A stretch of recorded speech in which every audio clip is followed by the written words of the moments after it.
Today, the Sun and Mercury are conjunct the South Node in Libra. What does this mean? It means it's going to make you feel overstimulated. It means it's going to make you feel nostalgic. It's making us look back on what happened in the past, and it is fixating on things that could have been. Not necessarily what they are, but what could have been. But we are avoiding returning to anything and anything in that energy period. We have went way above and beyond. We are on a whole completely different level. And if people are not meeting us up on this level, then they are not supposed to be in your life. So we're avoiding that return of any of that energy that we have worked so hard to get away from and so hard to heal from. So this throwback is going to help us gain a lot of new perspective. This is going to help us prepare for this new moon eclipse energy that is happening. And because of that, our heart and our head are really in conflict right now. So you're going to feel overwhelmed, but you're also going to have this confusion about you today. So despite feeling confused and unsure about, the future, it encourages us to more trust in this process. So trust in this process and then believe in ultimately we're going to end up where we need to be.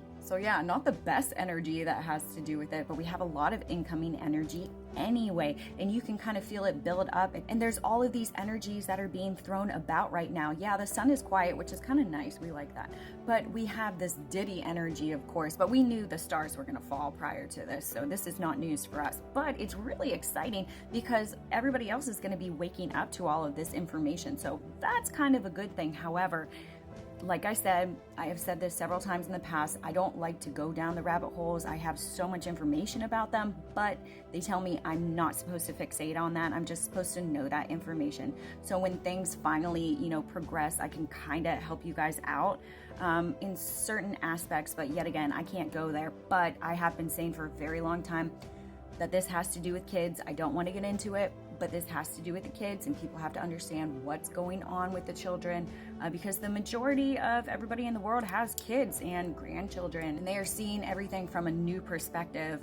So it kind of has to happen. And with that energy buildup and then the devastation of Hurricane Helene and then North Carolina, and there's going to be a lot more things that are going to be happening here in the future with this energy. It's really crucial that we stay grounded during this time, especially with this new moon eclipse, this Libra season where we're trying to find balance, especially right now. This is going to be really important. But like I said, our sun is super low and slow, very low solar activity despite the number of sunspot regions that we have on our sun.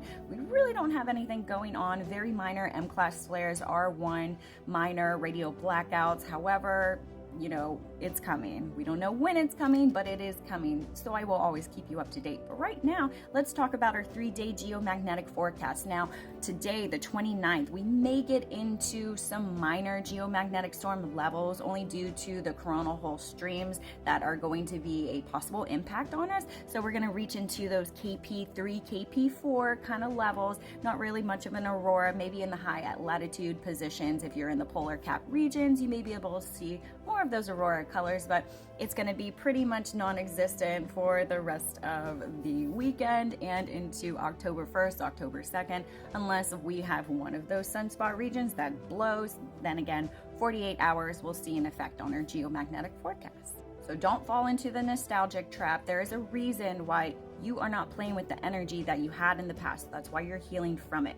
Whatever happened in that, it's not only are you healing from the situation, but you have to heal yourself and all of the negative aspects that you hold yourself. That's how you do the inner work.